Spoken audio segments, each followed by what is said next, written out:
Welcome to my channel. I'm Elizabeth Liz Muschett, and today we're talking about the astrology forecast for August.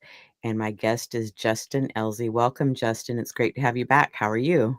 Great, Liz. It's good to see you.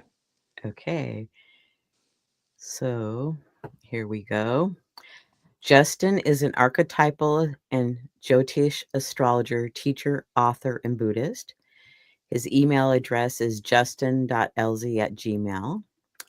I'm an astrologer, author, intuitive, and teacher, Dwarf Planet University graduate, and certified relationship astrologer. My website is alightpath.com, and we both enjoy hearing from everybody. So, the sun is in the sign of Leo as we enter the month of August, which is a fire element for Leo, and Leo is about adventure. It's of the fixed modality, so that's about stability. The ruling planet is the sun, and the mantra is I will.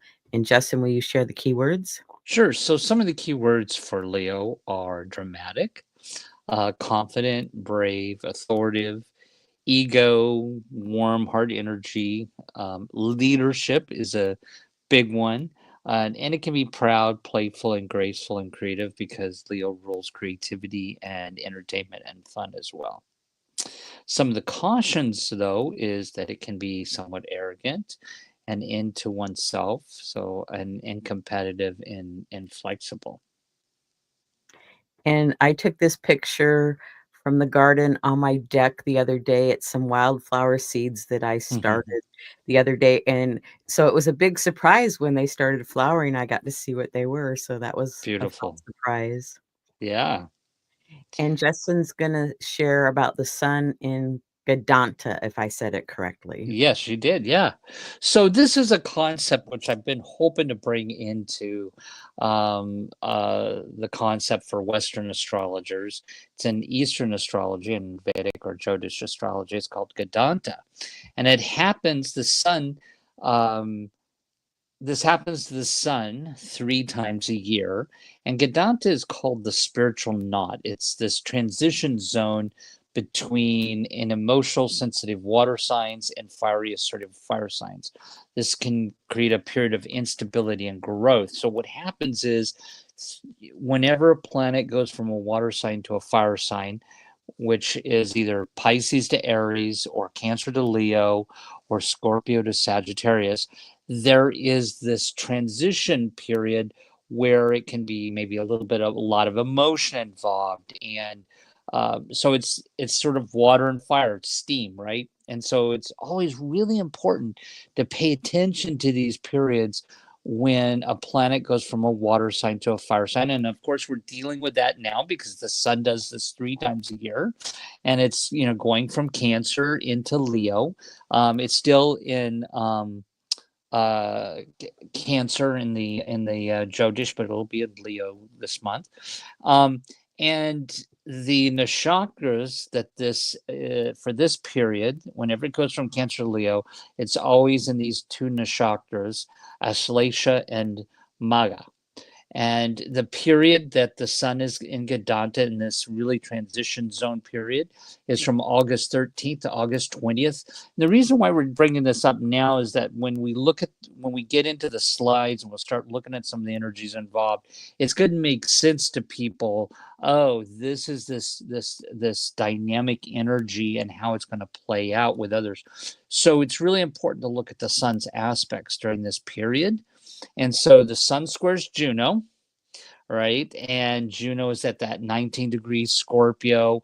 So there is going to be, this thing about independence and self with relationship that happens.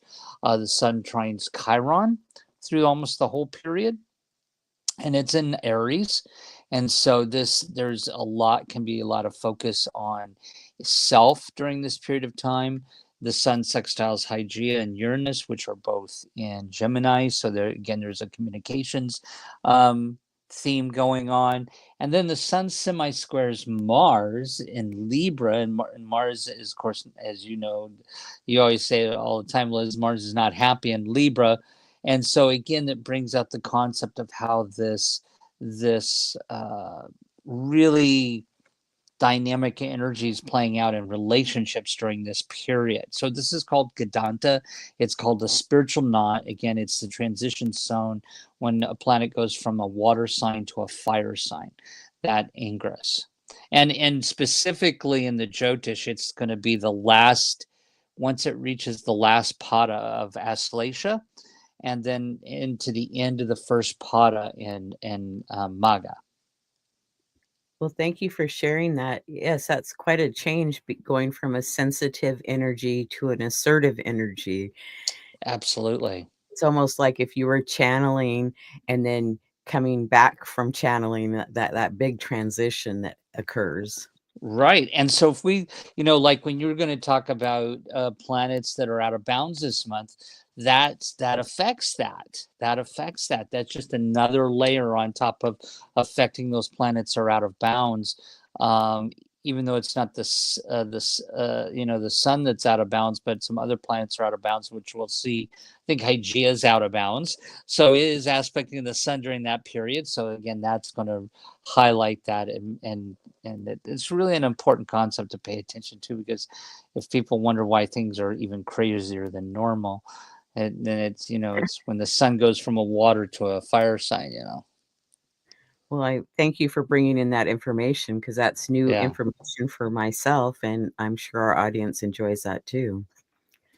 So on August 1st at midnight, 12 a.m.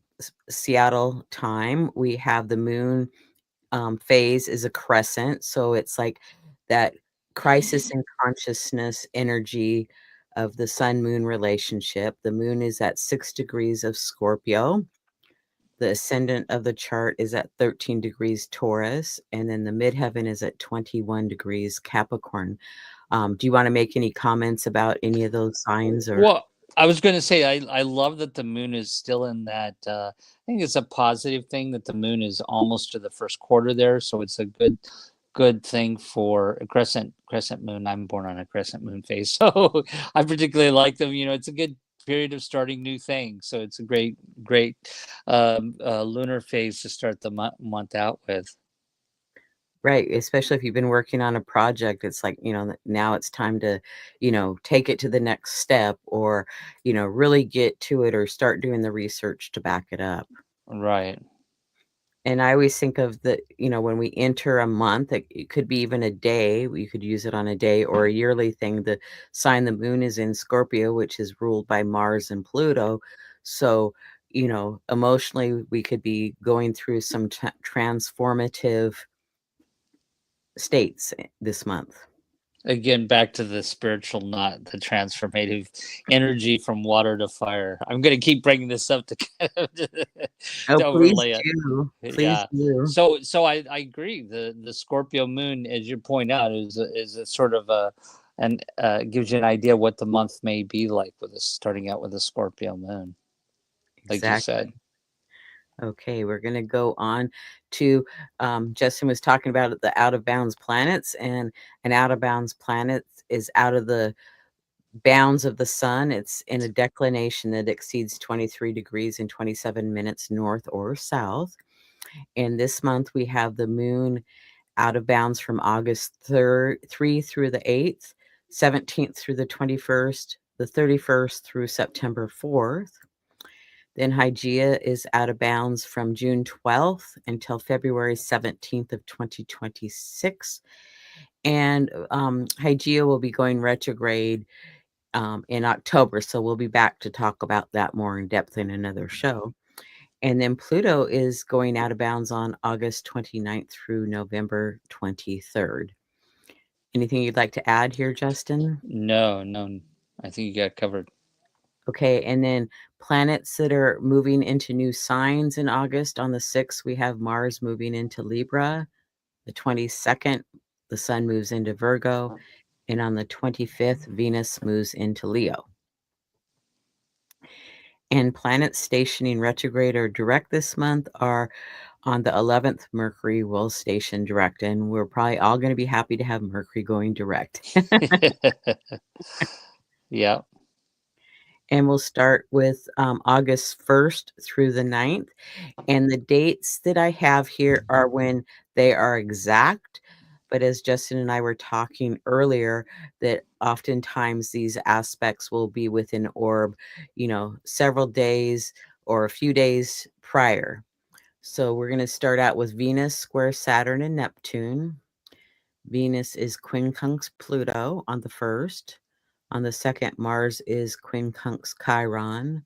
On the 6th, Mars enters Libra. On the 8th, Mars is trine Uranus, and Mars is opposite Saturn. And then on the 9th, we have the Aquarius full moon, and Mars is opposite Neptune. Boy, we have a lot of Mars energy going on the first 9 days of the month. So why don't you Absolutely. jump in and talk about any of these aspects you'd like?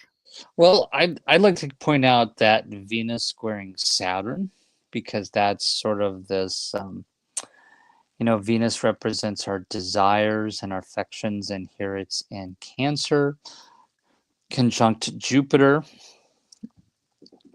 So there's a familial emotional thing going on with our desires during that period of time, and the fact that it squares Saturn, it just is a caution that some of our desires at that time may run into some limitations, with Saturn being the planet that brings in limitations or obstacles or moves things slower. So there may be some things that move slower with our relationships or familial situations during that period of time. So that jumped out with me. One other thing I will point out that jumped out to me is you speaking about Mars energy, that that as it moves into an air sign, we get we just went through Mars with the Virgo energy, which was all about analyzing and planning and organizing things and strategizing, fixing things. And now it moves into an air sign. So it's going to highlight the communications this month, especially as it trines Uranus. And I'd be curious what you think. I always think of when Mars aspects Uranus, it's a risk. It's a feeling you need to get things going type of energy. And here it's in a sign that deals with communications, because Uranus is in that 0 to 1 degree there of Gemini. So there's going to be a lot around communications, or we should be really. And the fact that Mars is opposite Saturn just also tells me that with anything that we're wanting to accomplish at this time, again, we'll have to probably pay attention to find a balance between action and going slow with things, because Saturn's pulling on it. So I think that's something to also be aware of. So those were the things that jumped out to me. What about you? Well, I like that. And I would say with that Venus square to Saturn, it's like your desires may be delayed because the structure, or maybe you don't have the money to purchase something you want to purchase at this moment, and you might have to save up and work a little bit towards that. So it's Right. most likely some kind of a delay. And then I would say with Mars having so many aspects and in an air sign, and it's sextile to Uranus, or no, that's a trine to Uranus. Sorry about that. That, the words may come, but make sure that they're kind words if you can, or, processes it first before you open your mouth and insert your foot, so to speak. Yeah, that's true, because Mars can be Mars in Libra. Well, it strives for balance and harmony, but it brings also this energy of injustice, right, and unfairness. Well, and with Uranus in Gemini, there could be this sudden change around things, and Mars in Libra might be the way to rebalance it out. They could Right. look that way, even though Mars sometimes will have a more difficult time because it's not happy in the sign of Libra, but it's there, every other year. So it's like, or yeah, about every 18 months. So it's like it passes through there quite often, and we all deal Right. with it just fine. It's like we all get through it. Yeah. Mm. And that I think out of all of these, the one that really jumps out to me most again is that Mars opposite Saturn, because I'm just thinking of another situation there, as you're dealing with relationships. to kind of, as you're saying, pay attention to how communications goes, that and how, there's going to be something that comes up around um, what we want in a relationship, because the Saturn's at that first degree Aries versus what's possible in a relationship. We may have to compromise a little bit and play nice when it comes to relationships there. Right, because Mars likes to go, go, go, and so opposite Saturn, it's like, "Wait, here's the break. Stop." Right.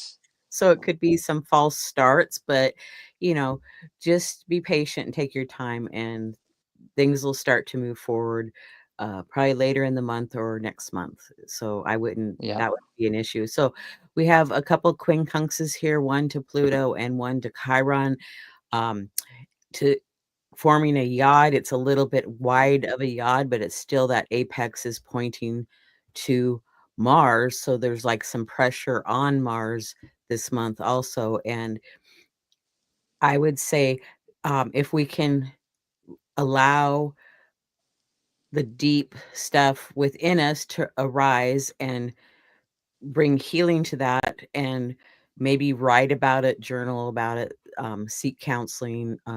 It's like process it. Go ahead and process it, and that'll alleviate that, I would say. Right.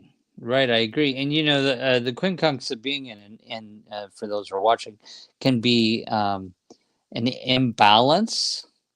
It's not in alignment, or it's unbalanced. So it again highlights, I think, especially with the quincunxing Pluto, that there's an imbalance there, that it's really pointing out, trying to bring some sense of balance between the Saturn and Mars and any action that we take. Right. And then, with that Saturn and Neptune, about a half a degree apart. So with the Mars opposite Saturn, it's also opposite Neptune, and that Venus Yeah. is um, square to Neptune and Saturn. And so, there's a lot of action and, change that needs to happen. And we're in the process of change in a very big way. And that is kind of continuing throughout the year, it seems. Yep. So, are you ready to Mm. go to the next one? Yep. Sure are. So, we have the Aquarius full moon at 17 degrees Aquarius and 0 minutes on August 9th in Seattle at 12:55 a.m. and that's Pacific Daylight Time, and on the East Coast, it's 3:55 a.m. Eastern Daylight Time. And here we have the moon is opposite the sun, as it always is in a full moon. The moon is sextile to Ceres, square to Juno, and sesquiquadrate to Mars. So, what jumps out at you, Justin? Well, the moon squaring Juno, because I know that the sun squares Juno for a good part of the month. So this is, again, I think, is pointing out the importance of relationships and emotions and relationships this month. Really, for everybody to really pay attention to their emotions and their relationships, and if things get a little bit heated or imbalanced, just to breathe and pull back. And I think this is really, because Moon is squaring Juno here. It's calling attention to tension and emotions within relationships. Right, and with that full moon, it actually is a T-square. So, you know, facing it head on is what I would say, and do something about what you can do about it, and then turn the rest over to your higher belief or your higher power, whatever that may be, and, um, that's what I would say. Yep. And then we have, the moon sextile to Ceres, so our emotions, and Ceres is somewhat of an emotional, it's a mother energy, it's about grain and nurturing and, um, having what we need to sustain life, and they're really close. They're only, uh, 10 minutes apart, 15 minutes apart, so, um, they're communicating with each other, so, it could almost be motherly, grandmotherly energy too there. Anything Right. you'd like Right. to add? No, I think you got it covered. And we'll be back with the full moon show in a week or so. So we'll Yeah. have more to talk about the full moon soon. Then from August 10th through the 22nd, we have some more Mars energy. Mars is trine Pluto. Mercury stations direct on the 11th. Saturn sextile Uranus. Venus is conjunct Jupiter. That's a big one for this month on the 11th. And then on the 14th and 17th, Mercury is sextile to Mars. So pretty much probably about from the 12th through the 18th or 19th, that'll be in really close aspect. The 19th, we have Sun trine Chiron. The 22nd, we have Sun enters Virgo.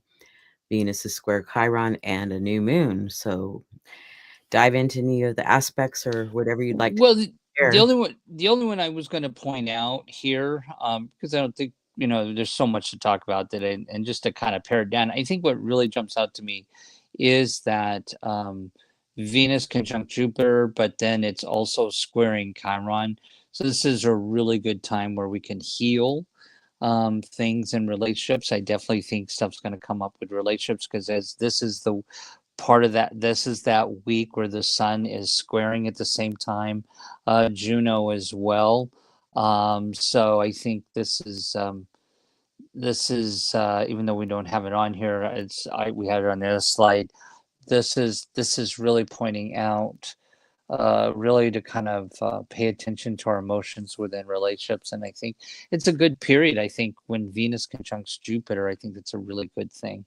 I think if anybody has any of their Venuses in Cancer within 5 degrees of this Venus and Jupiter, I think they're going to really feel it strongly emotionally right around this period of time. Well, that energy is a nice energy to work on some manifestation too, I would say. Yep. And, we'll be happy that Mercury goes direct. And, it's like we have some cooperative energy here. So I think that does it for this one. And we'll go on to the new moon if that's all right. Yep. So we have the Virgo new moon at 0 degrees and 23 minutes. And the aspects for the moon are it's square Uranus, trine Chiron, quincunx Saturn, Neptune, and Pluto, creating a yod, and sesquiquadrate Ceres. And that occurs on August 22nd at 11:07 p.m. Pacific Daylight Time. And that would be on the 23rd for East Coast time at 2:07 a.m. So what aspects would you like to talk about? Well, there's something really important here to talk about, not just necessarily the aspect, but the energy surrounding it. And that's that moon at the 0 degrees Virgo squaring that 0 1 degrees Gemini, Uranus. Irregardless of what the planet is, those 2 degrees in two mental signs, Gemini and Virgo, this is a powerful, really super powerful energy in the first degrees of Gemini, the first degrees of Virgo, because that first degrees of Virgo is very logical, rational, objective. And the first degrees of Gemini is all about, ooh, I want to know this and I want to know that and I want to experience this and I want to. So this is a really analytical, inventive, objective, and creative energy here.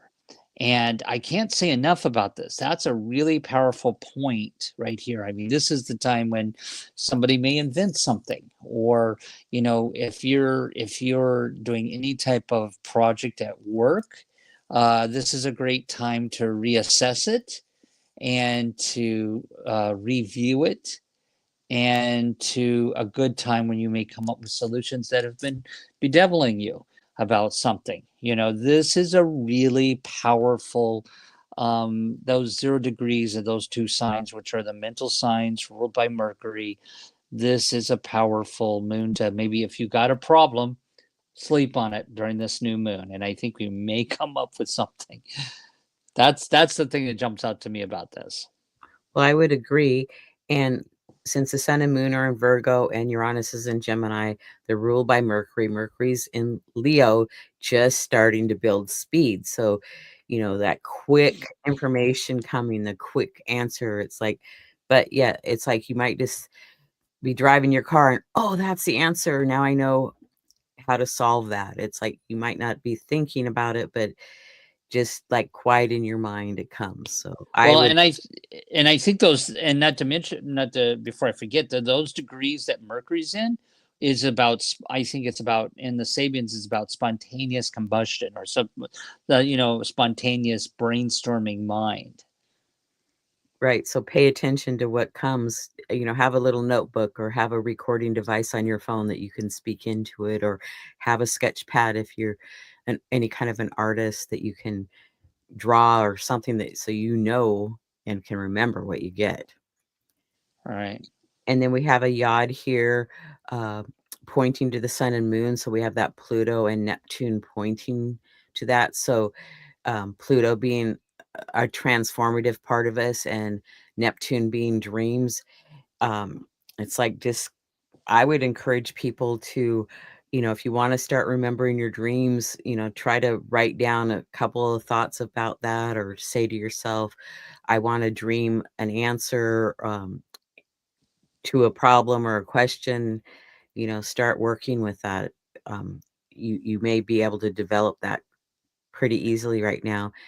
And the other thing is, that I wanted to talk about was the sun and moon trine Chiron. So it's like this month, and even on the slide before, we have these healing opportunities. These doors are opening to bring in healing on so many levels. So, if you can allow that in, or make time to do that. Yeah. Anything else you'd like to add? No, I agree with you and everything you just said. So I think it's good information. Okay.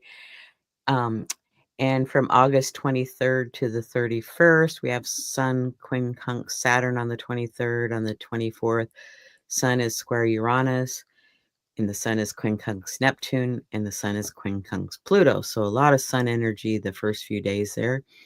The 25th, we have Venus entering Leo and Venus trine Saturn. On the 26th, we have Venus sextile Uranus, Venus trine Neptune, Venus opposite Pluto. And on the 28th, we have Uranus sextile Neptune. And on the 31st, Mercury trine Chiron. So what jumps out at you? Well, I think it's the sun right there. I want to just point out that the sun here is really engaging two elements. Even though the sun is an earth sign, which is Virgo, which is in those early degrees there is really analytical, very analytical in the very beginning there, and all the planets it's dealing with are air and fire, so that the imbalance there is with Saturn.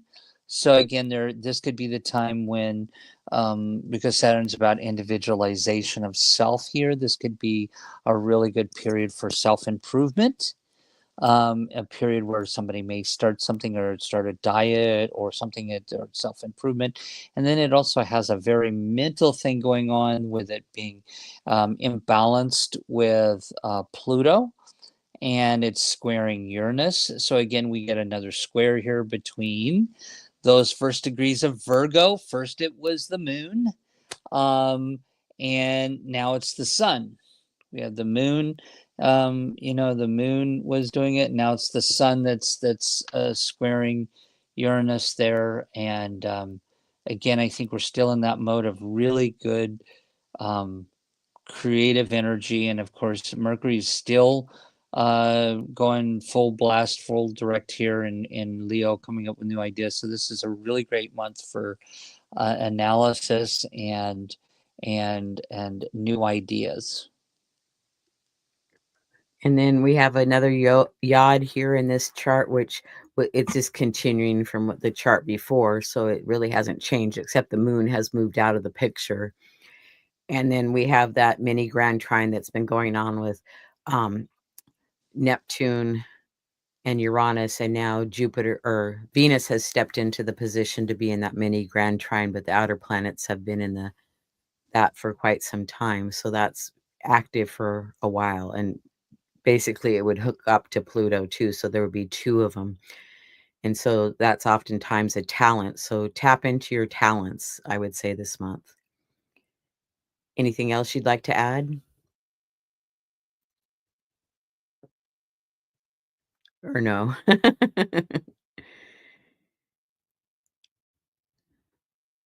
So,